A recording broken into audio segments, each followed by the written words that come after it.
Hi,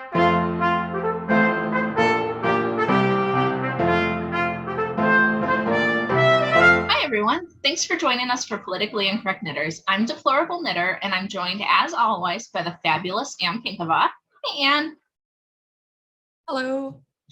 And today we have we have so much news today. So we're going to try to get through this as quick as possible so this episode doesn't turn into like a marathon kind of deal.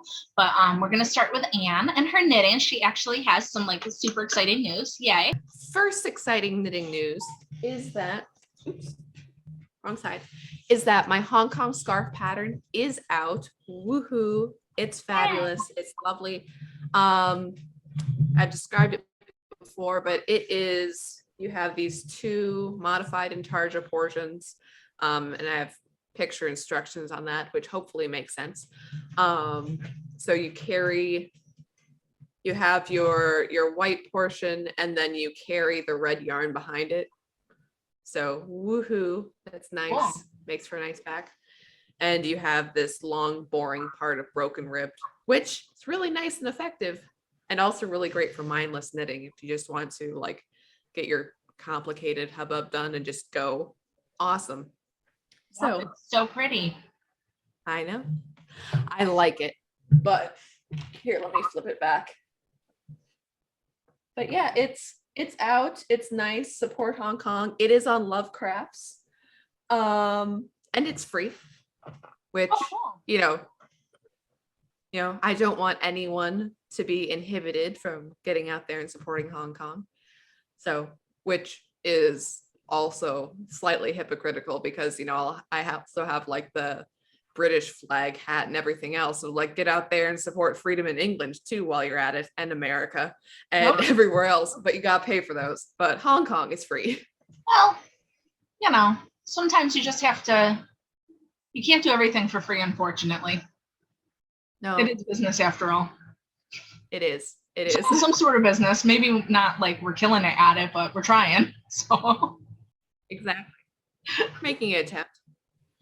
But anyways, the only place that the pattern is at is on Love Crafts right now because I don't currently have my own website to slap it up for free there too. But yeah, check it out.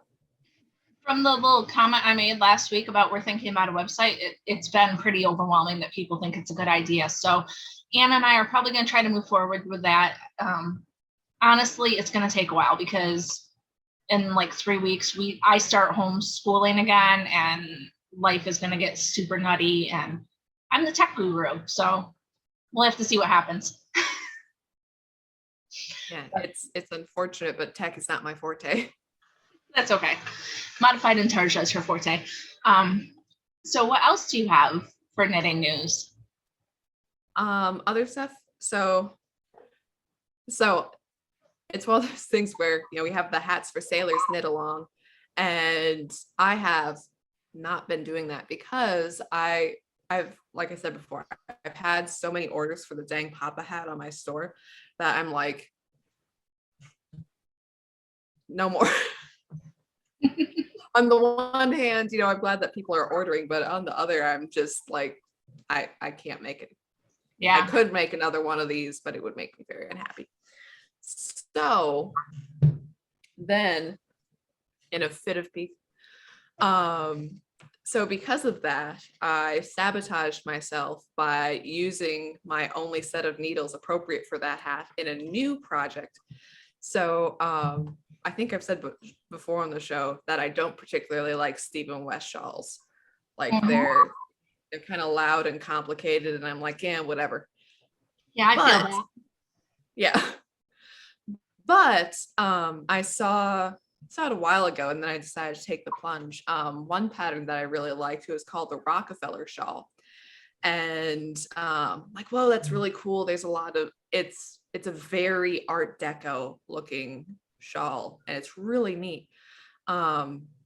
So, and this is another story of don't order anything online past midnight. So I'm trying to get this pattern, and I don't want it on Ravelry. So I'm looking, and I forget, he has another website that he associates with his patterns, and some of the patterns were on a website called Loops Yarn out of London. I'm like, oh, okay. So I'll go through them and I see the pattern and it's for 4 pounds on there. I'm like, okay, so I'll get it through them. That's, reasonable. And I'm sitting there and I'm having such a hard time with the payment because I'm going through PayPal and it says, pay, not pay, start an account. No, your passwords don't match up on the account and you're doing it. I'm just like jamming the button. Like, I just want the stupid pattern. And then it finally comes through and I'm like, oh, okay. And then I look and I'm like, it says 15 pounds and not 4. Wow. I'm like, did it double charge? What happened? Yeah. So it turns out that it wasn't a digital pattern. They're going to send it to me. Like, I had thought they had asked for my address for payment information. And, because people will do that. And I'm like, you're shipping me this from England. And it's like, I had also previously looked at buying like one of his knitting books. And then I went, no, I don't know all the patterns in it. That's too expensive. I'm like, why didn't I just buy the dang knitting book? And I'm sorry, like, this must be funny. I know. I'm like, I hope this is some premium English cardstock. Like, it's better smell of the Atlantic as it comes to me. And just like, I can't believe I did this. It was so dumb. But anyway, so I'm, so that's going to be exciting. But at the same time, I mentioned this to a friend of mine and she said, your pattern's in the mail. I have the digital edition, which isn't quite the rules, but she's like, you paid for yours already. Here, I'm going to send it to you so you can get started before your fancy English one. Kind of like, oh, thank goodness. That's funny. You're a lifesaver. So anyways, I was able to get my, the tiniest bit of shawl yesterday. But yeah, and then, this may all still end in tears because I didn't use yarn that can be like measured and happy. I used yarn that I spun. So on one hand, these should be absolutely gorgeous together. On the other, I may be a couple yards short and then you'll be able to work it out, I'm sure. You're a designer. Yeah. I'm sure you can make it into an element of the shawl. It's fine. Whatever. And the roving for this one, the lady I bought it from, I bought more roving that is not the same, but similar. So you may find me in a pile of fluff, ripping apart which colors are similar to the previous stuff she did in order to spin, 5 yards for the end of the shawl. But it's fun. I can't wait to see what happens. Let's just hope it all goes well. But anyways, I needed something that it's not a pattern I've done a million times. It's something with some new elements to it, something a little challenging and you have to sit there and focus on for a bit. So yeah, that's my knitting news. That's cool.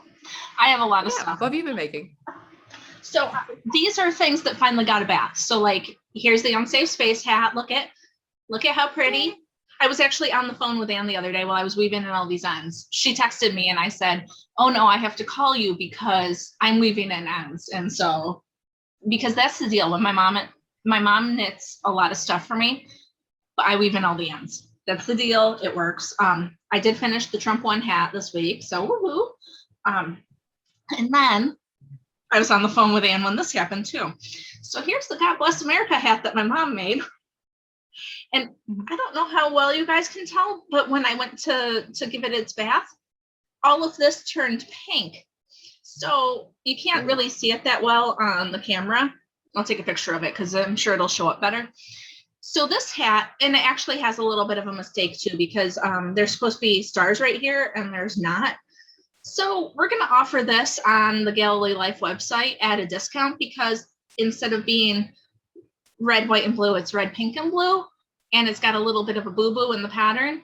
So our mistake is somebody's good fortune because it's going to go up as a oopsies. So that happened. And then this doesn't have anything. This is just me being me. So you guys can't probably see these very well, but these are Gilmore Girls stitch markers. And they have little sayings from the show. And I got these from Nerdpreneur Creations. Nerdpreneur. That doesn't exactly roll off the tongue, but I got it from them and they seem very nice. And I really, really like them. Like, I'm using this one on this hat and it says Gilmore Girls and it's a super happy little stitch marker and I'm very happy about it. But this is in between reknitting the God Bless America hat. I've been working on this design and it's actually probably going to be for the hats for sailors. My plan is to release this pattern. I wanted something that was kind of unisex, but interesting. I mean, obviously this one's not unisex because it's pink and whatever, but it's got a rib here that you can't really see, but there's a slip stitch in the middle with twisted knit stitches on the sides. And it really is very pretty up close and personal. So I'll take a picture of that too, so everybody can see it better. But I started that and I don't have a lot of time. I have a lot of stuff that's coming up for me in the next few weeks. So I may have ordered I may have ordered around $100 worth of bulky weight superwash yarn so that I can get some knitting done for the hats for sailors without it being like super time consuming. But speaking of the hats for sailors, so if you guys want to join us, Anne's going to make a Telegram group. So if you're on Telegram, we'll have the info for that. I have started a Facebook group. Right.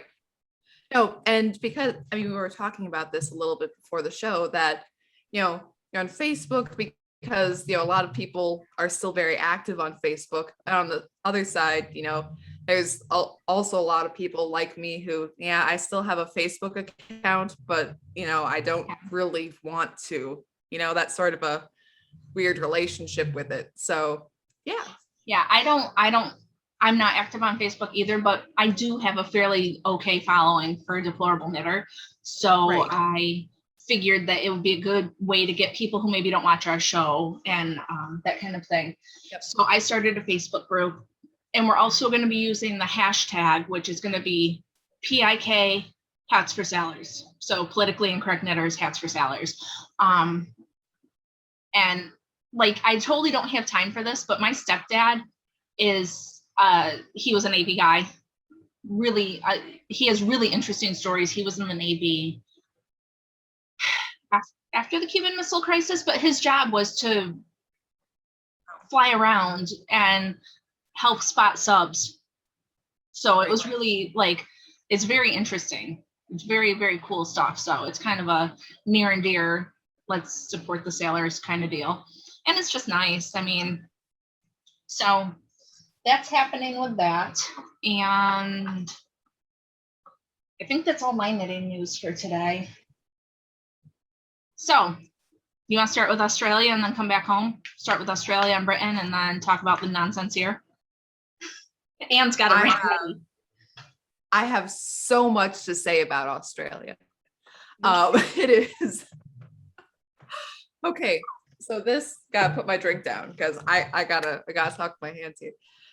This is okay because it's one of those deals where on one hand, this is a really, really important issue on the relationship between citizens and the state. And on the other hand, I am a 12-year-old boy and have that level of humor. So it's like this perfect storm. But before, so the issue is that the Australian government is now, which has some of the most stringent lockdowns for a death rate of 2 people a day. That's the general thing. You're not allowed to talk to people. You're supposed to turn in your friends, all of this. Okay. The Australian government is testing raw sewage for COVID and using that as the metric to shut down towns. Yeah, so here we go. So first off, they're looking for a lack of bacteria in raw sewage. Okay. Okay. That you're like, oh no, there's so much filth here. But if it's this one strand of bacteria, that's the bad one. You have other issues that recently trending on Australian Twitter was fake poos that they had tested. It was a false positive and they shut you down anyways. You have, the that Sorry, that just struck me funny. I know, but that, what a person puts in their own toilet is no longer a private matter. Let's just say that one. Unreasonable search and seizure of your stools. Like, and then you have the issue of, okay, so COVID positive. Okay, that if you have a positive in a town, are the police going to come door to door and say, hey, one of you have the COVID and you're lying about it and not getting tested? So would you have police then going door to door? Like, one of the people in this town tested positive and, what is found in your crap can and will be used against you. So one of you have to confess. And in the Geneva Convention, hey, remember the Geneva Convention where you're not allowed to punish the group for the sake of one? And you're like, oh no, well, it's medical. I'm like, yeah, well, you're punishing the group. Like, sorry, like I said, 12-year-old boy, poop in a bucket or the feds will steal your turds. Like, if you want your business to be open, if you want little Johnny to go to school, you better not use indoor plumbing. Like, this is the sanitary issues that come from that. That what you put in your toilet is not private. It is not between you and your maker and potentially your plumber and or doctor. Like, those are the only people who should know anything about what goes in your toilet. And the government grab of we own the sewers and therefore can, that it's a, I don't know, it's very similar to, all water is owned by the state, that you need rights to have water on your own land. And it may seem different, but it's like, oh, well, the sewers are a public facility. So we can, like I said, it changes. Everyone uses, the municipal sewer system and nobody thinks anything of it. But now you have to, because of what they will do with that information, It seems like quite a bit of overreach. Like, yeah, I might have COVID and I might be staying home, so you testing the sewer is kind of moot anyway. It might, like, you know what I mean? Like, how are they going to determine who that came from? And who knows, that person could already be being treated, or I don't know. Right. And I mean, the overreach of track and trace already is nuts. I mean, for an example, I was about to say that, let's say that someone is driving through your town and they stop at the gas station and use the toilet and then go off. Well, then the town is punished for them, but that's not unreasonable, because there was a tourist lady who tested positive and they track and trace everywhere she was. So at any place she visited, then they all had to lock down and self-isolate. I don't know, man. That seems, so this COVID thing is just really getting out of control. And I know we've talked about it before, but I read an article this morning, I think, that said, that had a top scientist saying, I think COVID is going to be around like the seasonal flu. Like, at some point in time, we need to get to the point where, okay, so it's like the flu, like, do your best to not transmit it and stuff, but it's life. So, although I guess that's what they want, because then they can continue to control people. But Yeah, well, I was telling you a little bit before between Mashable saying that the reason that the third Suicide Squad movie is doing so poorly at the box office is the anti-vaxxers that are there at least at part to blame, not because the theory that if you get a vaccine and someone else doesn't get the vaccine, that it's their fault if you with the vaccine get COVID. I'm like, well, if you got it, that means it can still be spread, right? I mean, like you can have a vaccinated group and they can all still get COVID. Oh, I mean, like the Carnival cruise where everybody, all the staff and all the people on the cruise had their vaccines and still they got COVID. Did you hear that one? I didn't, but the island of Gibraltar, like there's like a 98% vaccination rate. They're like the most vaccinated group out there, and COVID's just sort of going through there. I'm sure it was the unvaccinated fault. What? Yeah, that 2%. No, I mentioned it to And you. anyways, just to state, Suicide Squad movies suck. So if you have a third of any movie and nobody goes to it, it's not a medical issue. Let that one go. DC, you have some issues. Make good movies. Stop making bad ones. Okay, sorry. My mom had a visiting nurse come to her house yesterday, and the nurse actually told her to, my mom has gotten her vaccine, her choice, whatever, she got it. And the nurse told her to not get any boosters, not to get the flu shot, not to get the shingle shot, because you can shed. You get live virus and you can shed it. And that's what's happening. And so I'd like to say, first off, I've already told you so. And second off, like now people are starting to wise up. It's kind of interesting to hear like this random nurse is like telling people that. And there's a lot of medical professionals who are really coming out and saying these things now. So just interesting. Yeah, well, it's coming together of when a lot of people are seeing the issues, that's when they're cracking down harder. It's like but yeah. They don't quite get it. No, they don't. Not even old Lindsey Graham. There's a little video with him saying that he was vaccinated and then got the COVID, so you need your vaccine. I'm like, that's just dumb. It's not how it works. It's dumb. It's never how it's worked. Yeah. On the other hand, we have Rand Paul, who's there telling people to start doing civil disobedience. So I guess that we know who we want to be our leaders now. I was really into Lindsey Graham for a while there, and then he totally sucked out on the president, and then that was that. So politicians suck, but that's just kind of the breed. That's why you got to keep watch on them and keep telling them what you think. It is. The old it's a Mark Stein line, but everything's a Mark Stein line. Everything's a Mark Stein line.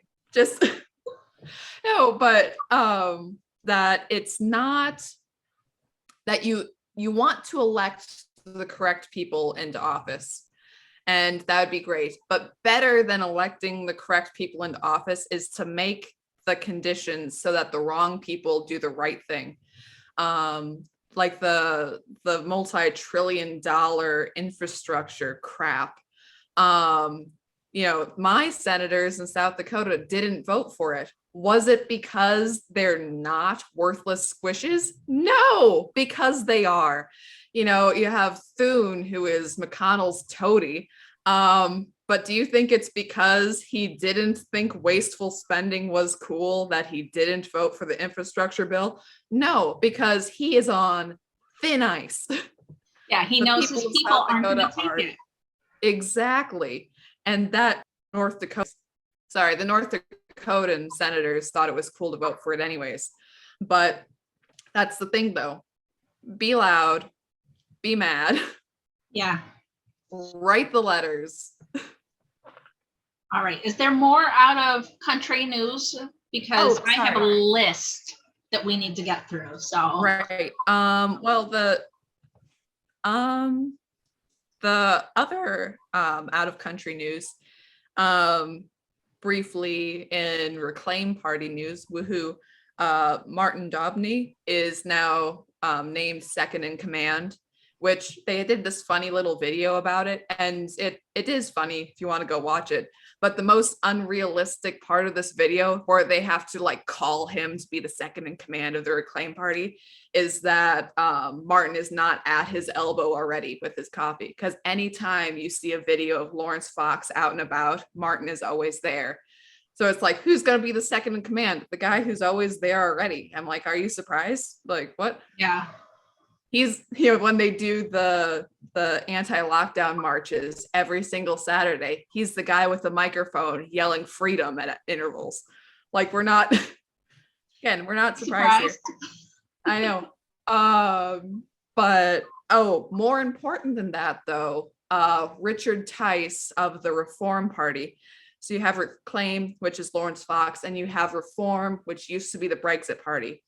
Okay. So Brexit, once Brexit was done, went to Reform, and then Nigel Farage gave it to Richard Tice. Metro Bank has shut down their account. And why is that? All they've been with Metro Bank from the beginning, and no, Reform Party is now too much.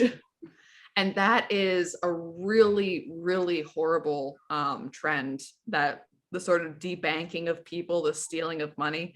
Like right now, to transition to American news, I'm going to get his name wrong. Nick Fluetes. Okay. I'm not sure. I'm sorry. But anyways, he's part of America First crowd. I'm not super well informed on who he is. Dollars out of his bank account grabbed by the FBI with no recourse.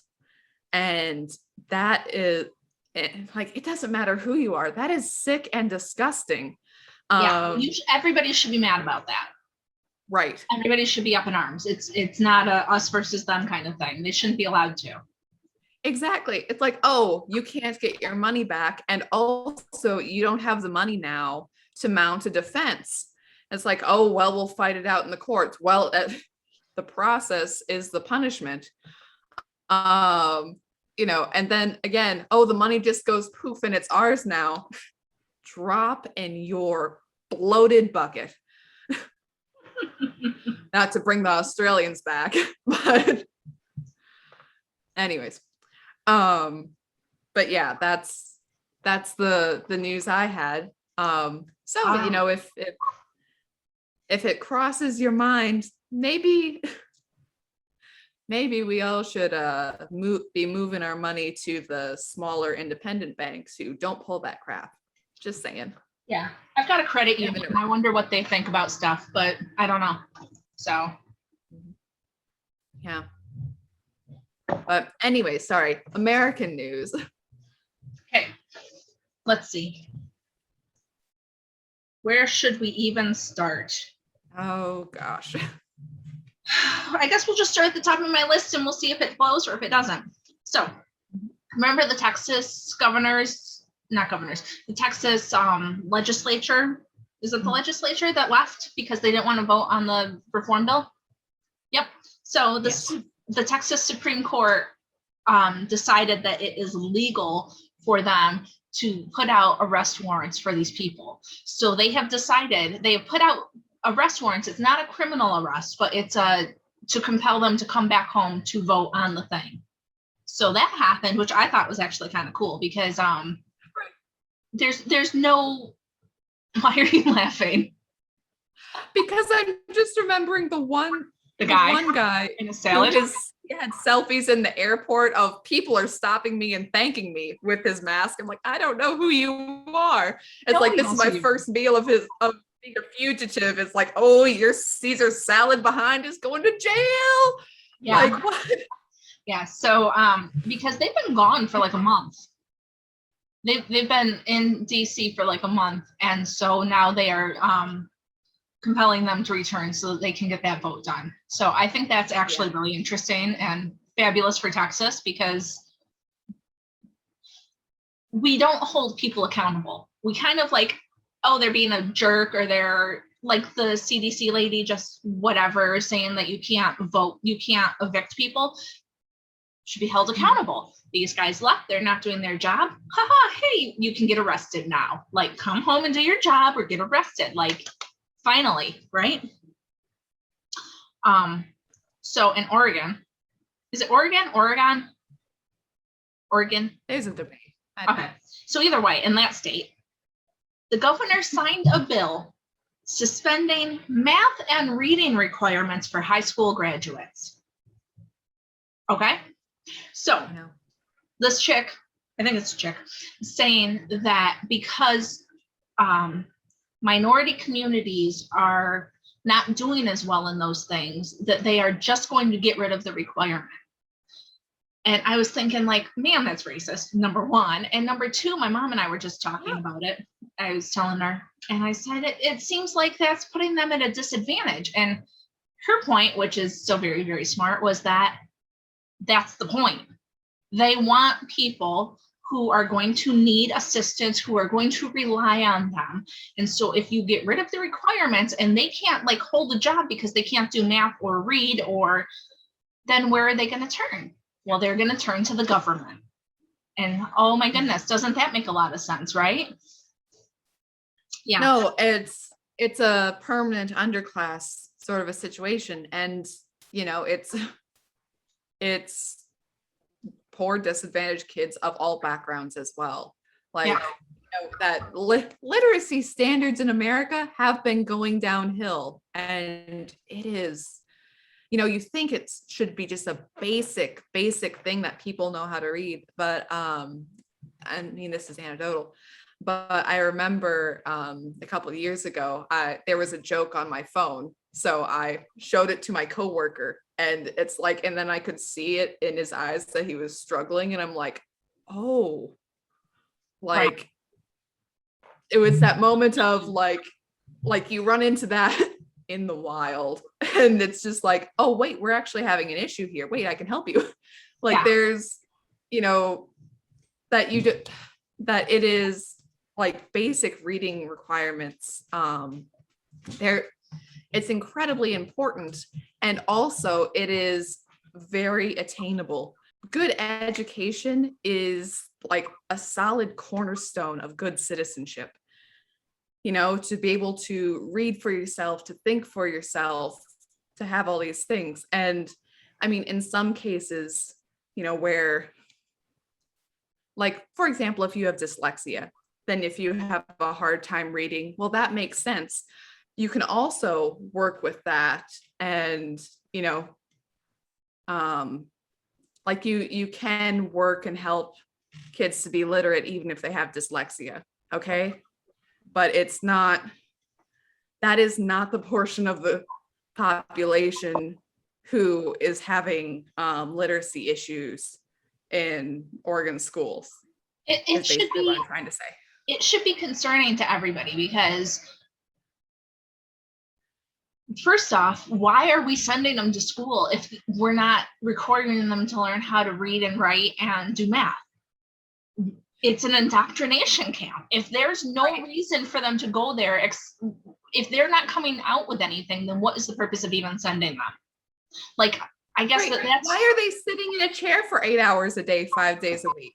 Yeah, so that they can be your little bots. Oh, well, we're not going to teach them anything except like, oh, socialism's good. And I've seen a lot of stuff lately about like parents who, like, if they don't get rid of the mask mandates and they don't allow kids to socialize at school, then why are you sending them?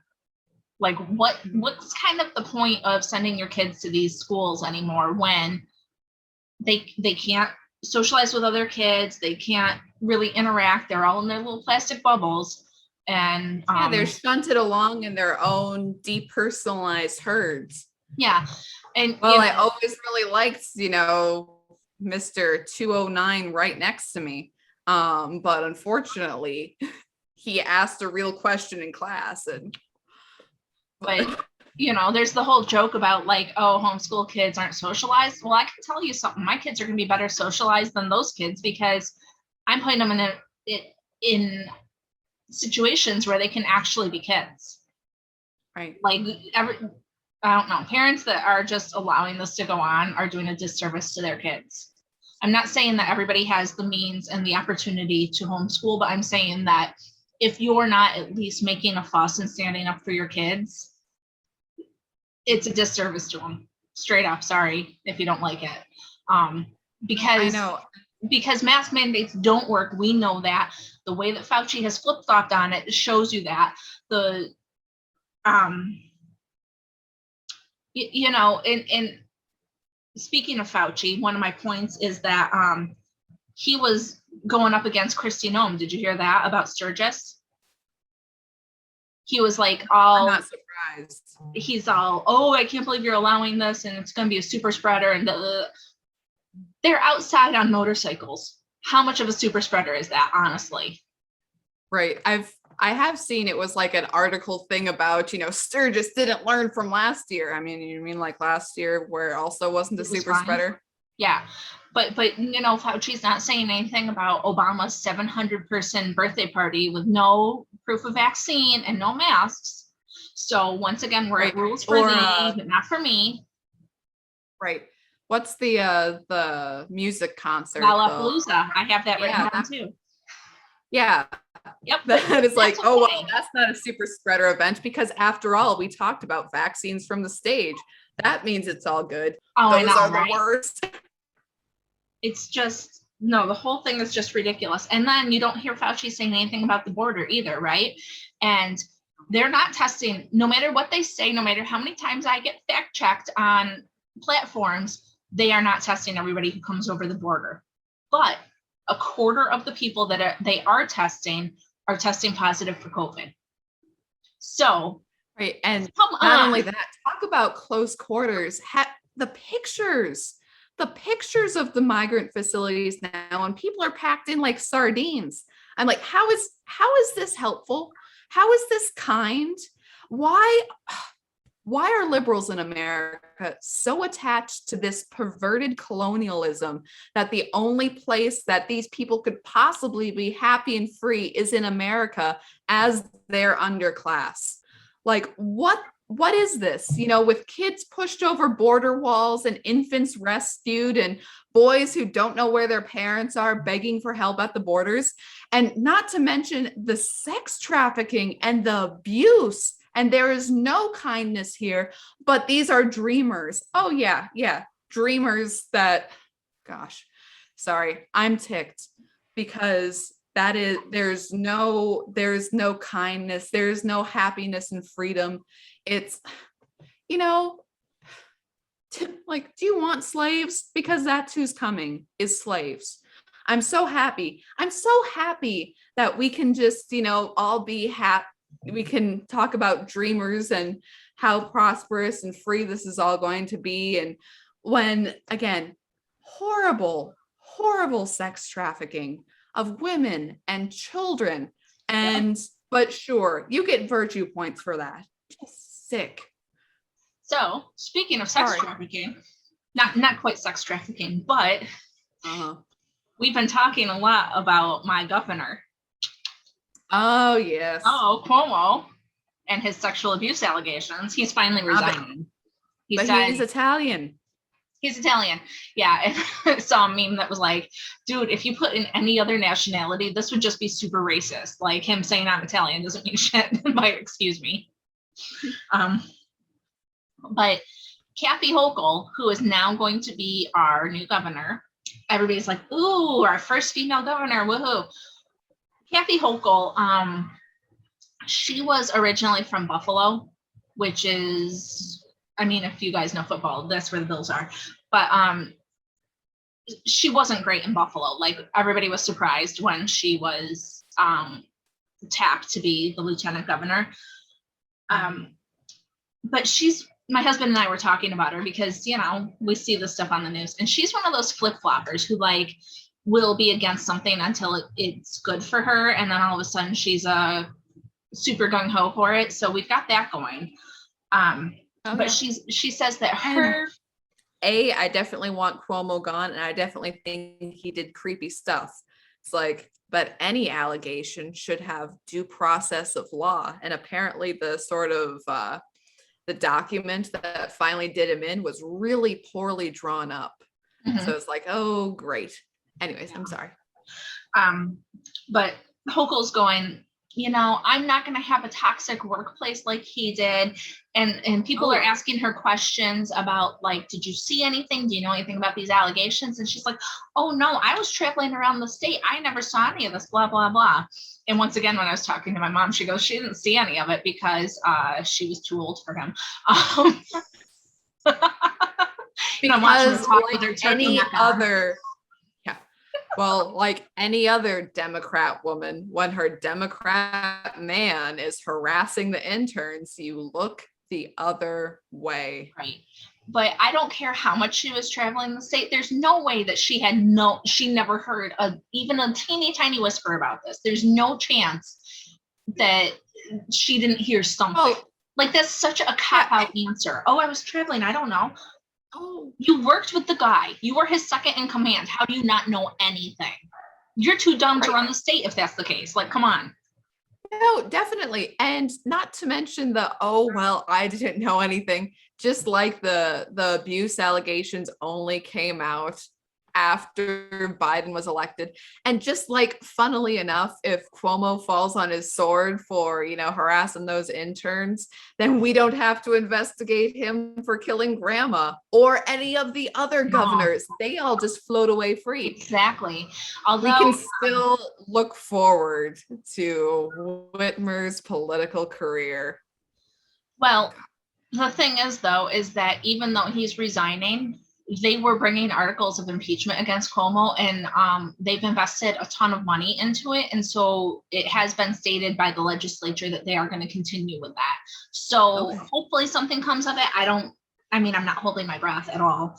But speaking of amazing governors, in Chicago, maybe is she a governor? She's the governor, the mayor of Chicago. Sorry, she's not a governor. She's a mayor. Lori Lightfoot.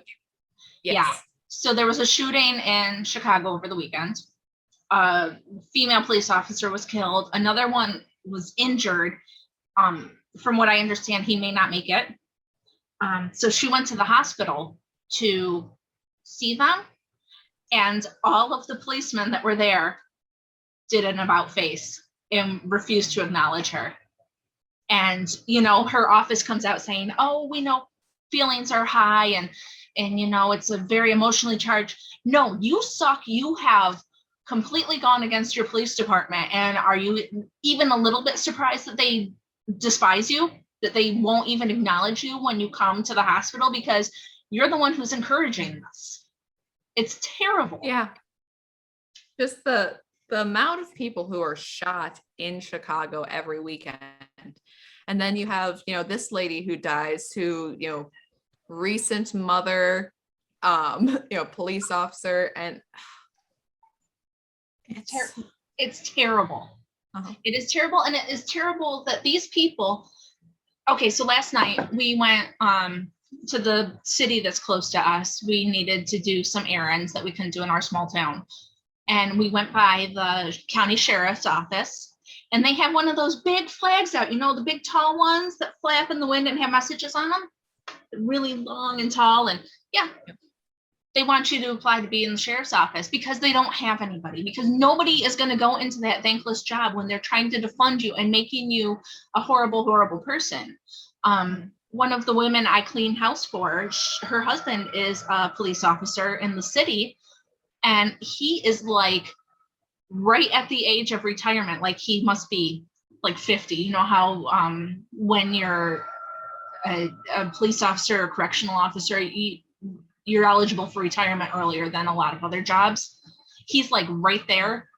And she said that the amount of people that are retiring that would have kept working is insane. She's like, yeah, we need the money for stuff, but my husband's gonna like go be a handyman. Like, this is what they have done to the thing. So now everybody is not safe because you refuse to acknowledge that being a police officer is an important job. You refuse to support them. And now the whole country is just freaking out of control. This is, Yeah. Anyhow. And then, and you know, what's your police force going to look like when all of the good men leave? And the only people who come in are the ones who like lording power over other people. Right. You know, because you've taken away the, I want to protect people. I want to be a helper. I want to make the community safer. Yeah, because why would anybody go do that job now? Honestly, what incentive has anybody given to these people to be cops? None. Like, not at all. It's insane. Yeah, and then the last thing I had was, I think it's Wisconsin. I didn't write it down when I heard it, and now this is my memory, so it could be wrong. But the governor, somebody in power in Wisconsin, is decided that there will be no audits of the state. They are going to block them trying to get ballots or the machines or whatever. And also there's a woman in Colorado who was a county executive who, when she was going to Mike Lindell's symposium, her office was raided because they are talking about audits in her county. And so what is happening? Like, for real, it's I don't know. Everybody refusing to allow this to happen is just kind of a red flag to me. Like, if you have nothing to hide, then let it out. Who cares? If everything was up and up like everybody thinks and says, then let's see it. If this was the most free and the most fair election ever. Yeah, and Biden is the most popular president on earth. So we have everybody loves him so much. I love it and when his family. What a treasure. Dude, you see those like memes with the YouTube pictures where it's like 10,000 dislikes and like 1,000 likes? Like where they've had to start deleting dislikes because there are so many. Yeah, because everybody just loves him. But and everybody pays attention to him. Well, I mean, his speech is so compelling. How can you not? I mean, like, you know, man, dog face pony soldier. But I just he too was a trucker. I just caught a slight, I didn't see the whole thing, but I just caught like the tail end of something where apparently Hunter Biden has lost another laptop, and it's possible the Russians have it. Oh, don't worry. I think the Russians and the Chinese and the Ukrainians and everyone else have little laptops of their own. But what the fuck is happening? Excuse me, but what is happening that this is... Nobody talks about it. Nobody says anything. But Hunter has lost 2 laptops. Have you ever heard of a president's I think laptop as much as this dude? He's got to lay off the drugs. This suddenly explains why there were so many weird naked photos on his laptop. I mean, like, he lost the last one. He's got to remake up for lost time. He's got to get the material back. Got to make it now. Oh no, there weren't enough creepy child involved sex videos in our old one. I might gotta whip out the camera now and make sure I don't lose any.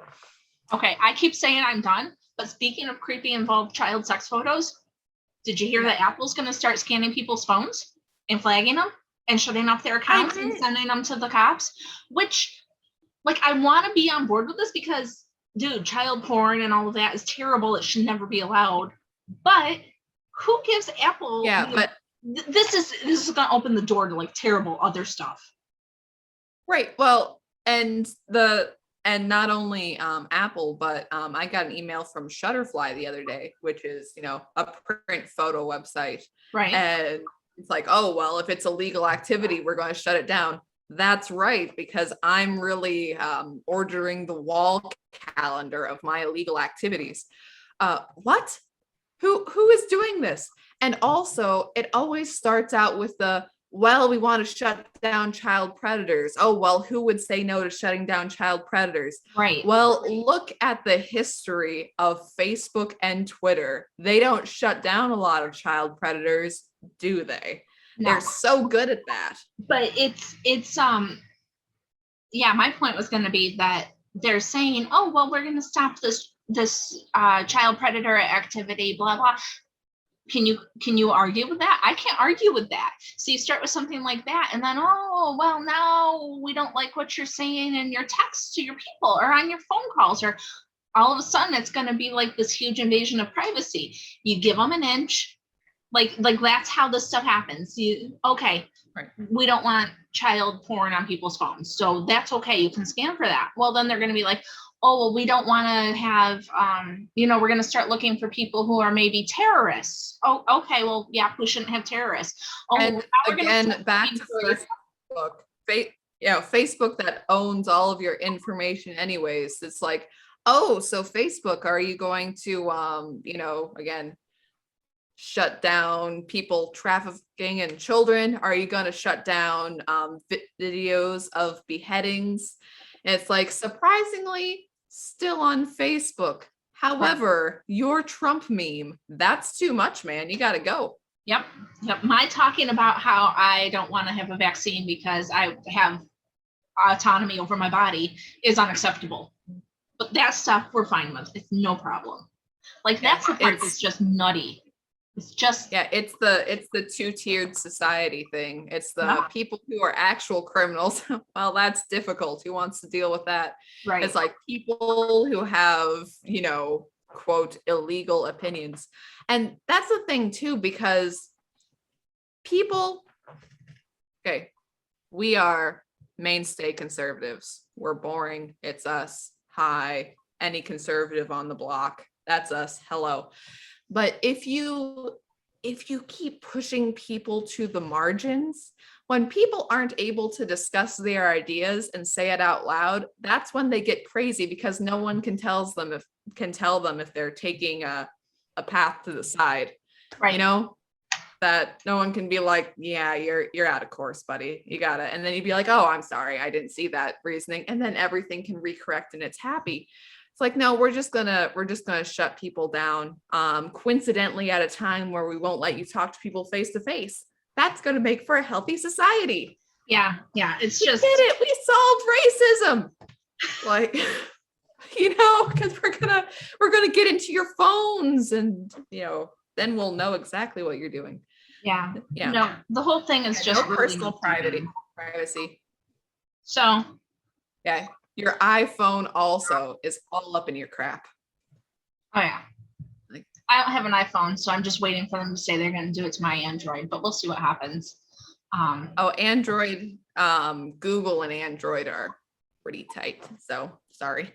Yeah, I know. But what are you going to do? I mean, I know. They've got those Patriot phones now, but I don't know enough about them. We'll have to see. I don't trust that.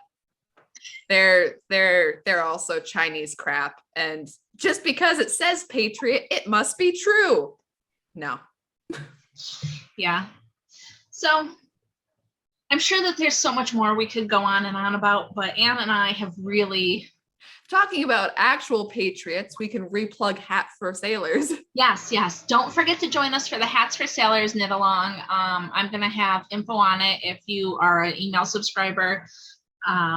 I'm going to post the links to our groups in the description below. So make sure you join us. And if you're not going to join one of our groups and you're on Instagram, use the tag so that Anne and I can repost the photos and talk about how fabulous all of you guys are. So, join our Hats for Sailors. Even sitting here thinking about it, it's like, this is a really great opportunity to just do something simple and fun and great thing for charity. Yeah. Get and those sailors hats for Christmas.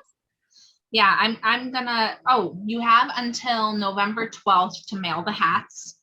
On or before the 12th of November to mail the hats for the sailors. And the info is going to be out and about. I've got it on the group. I'm sure Anne will share it on the group she's going to make.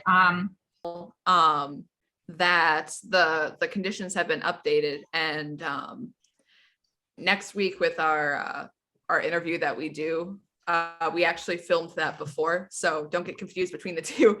But they said that while superwash wool is preferred, you can do 100% wool, but you have to put a tag in it to say with washing instructions. As well with they also encourage everyone to put a note with a little message and tag in your hat when you send it as well. So that the people getting it get a little happy mail from you, which is cool.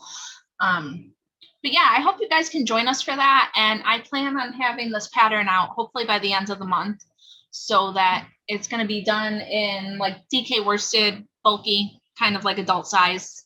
So, you know, if you want a different hat pattern that's, you know, oh, and not patriotic. They don't want you putting like American flags on it or anything, because the sailors may be somewhere hostile. So, you know, nice classic cables, buffalo plaid, any designs and whatever are fine. Just keep it neutral. Keep it, Yep. you know, Simple stripes. yeah. So I hope we get a lot of people joining us for that. It's cool. Our sailors do a lot for us. So, I mean, our military does a lot for us. So, you know, hopefully you guys will join us. And don't forget to like, comment, and subscribe. We've been kicking butt lately, so we appreciate that. And yeah, follow us on the medias, on all of them. All of the medias. It is Carissa Lowe of Sweet Mountain Fiber Arts, or Sweet Mountain Crafts. Sweet Mountain Crafts. So make sure you tune in for our interview that we've already recorded. Right. And yeah, we'll see you guys next week. Have a good week. Bye. Have a good week, guys. Bye.